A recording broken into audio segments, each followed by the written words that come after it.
আমার ইচ্ছে করছে একটা জোরে চিৎকার দিই। বাংলাদেশে যখন নিরাপদ সড়ক চাই আন্দোলনটা চলছিল, আমি দেখিনি কোনো শিল্পী এই আন্দোলনের পক্ষে জোরালো অবস্থান নিয়েছিলেন, মৌসভা নিয়েছিলেন এবং তার ফল তাকে ভোগ করতে হয়েছে। তিনি শিল্পী হিসেবে কোথাও কাজ করতে পারেননি, তাকে যে নির্যাতন করা হয়েছে। আমি বলতে চাই না তিনি এখনো শারীরিকভাবে সুস্থ না। নওশবা বেশি কষ্ট দেব না।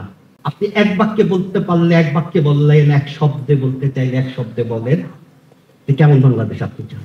আমার ইচ্ছে করছে একটা জোরে চিৎকার দিই। এই চিৎকারটা আনন্দের, এই চিৎকারটা 18তে যখন আমি বিজয় ভাই আমাকে নিয়ে যায়, তখন এই চিৎকারটা আমার দিতে ইচ্ছে করেছিল, বলতে ইচ্ছে করেছিল যে আমার পাশে তোমরা কারা কারা আছো।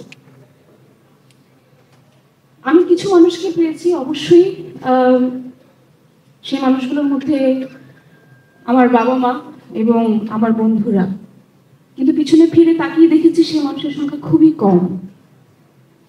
এবং আমি যখন বের হয়ে আসি তখন সেই সংখ্যাগুলো আস্তে আস্তে আরো কমতে থাকে। কিন্তু এটা অবশ্যই ঠিক, ব্যক্তিগতভাবে তারা আমার পাশে দাঁড়ানোর চেষ্টা করেছে, তারা আমার ফোন নিয়ে খোঁজ নেওয়ার চেষ্টা করেছে। সে কারণেই হয়তো বা আজ আমি এখানে এসে বসেছি। এই 6-7 বছর হতে যাচ্ছে। এই পুরোটা সময় আমি একটা গান মনে হয় প্রতিদিন শুনতাম, যেটা একটু আগে হলো, সেটা you may say I am a dreamer but I am not the only one. 5ই আগস্ট আমার মনে হয়েছে না, আমি আসলেই একা ড্রিমার না, আমরা আসলেই স্বাধীন। এবং সেই স্বাধীনতা আপনারা আমাকে এনে দিয়েছেন, আমাদেরকে এনে দিয়েছেন। এটার জন্য কিভাবে কৃতজ্ঞতা জানাবো, শ্রদ্ধা জানাবো, সেটা আসলে আমি ভাষায় প্রকাশ করতে খুব কমই পারি, সবসময় তাই হয়েছে।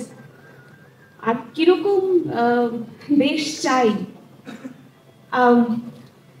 আমি তো সিসিমপুর করতাম, সিসিমপুরের ইকরি ছিলাম আমি। তো আপনারা কারা কারা সিসিমপুর দেখেছেন একটু হাত তুলেন।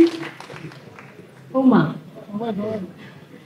তো সিসিমপুরের একটা বিষয় ছিল যে সিসিমপুরে একটা বাঘ ছিল, একটা ভূত ছিল, একটা শেয়াল ছিল।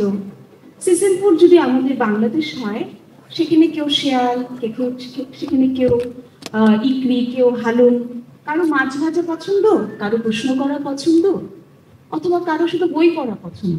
কিন্তু তারা সকলেই একসাথে সিসিমপুরে আনন্দের সাথে থাকে। আমি ঠিক সেরকম একটা বাংলাদেশ চাই। আমি এরকম একটা বাংলাদেশ চাই যেখানে দুস্থ শিল্পী বলে কোনো শব্দ থাকবে না। আমি এমন একটা বাংলাদেশ চাই যেখানে আমাদের প্রতিটি স্কুলে একটা খেলার মাঠ থাকবে।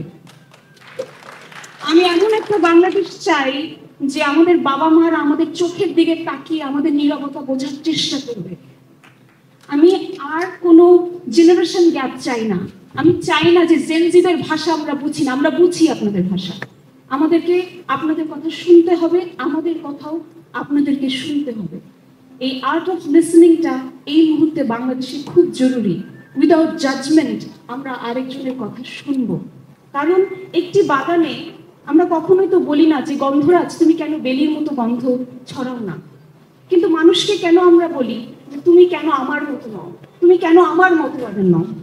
আমরা সকলেই ভিন্ন ভিন্ন ফুলের মতো, কিন্তু আমরা একটি বাগানের সকলেই মালিক, সেটা হচ্ছে বাংলাদেশ। Thank you.